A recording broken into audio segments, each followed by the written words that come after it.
Yeah, I guess it's true that when they say the few will make it, and best believe in that category, I found a placement. This was never for the money or the payment.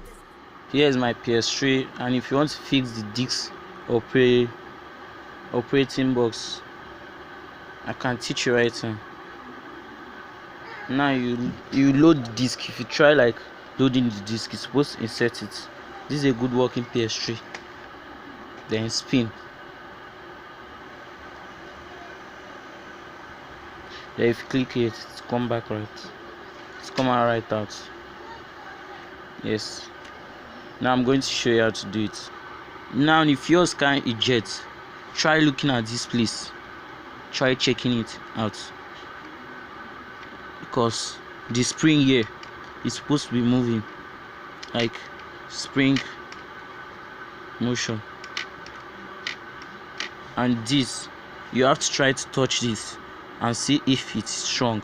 But if it moves freely, just know that you have to lose the inner one and see the problem. So look guys, that's how to fix it. Thank you for watching.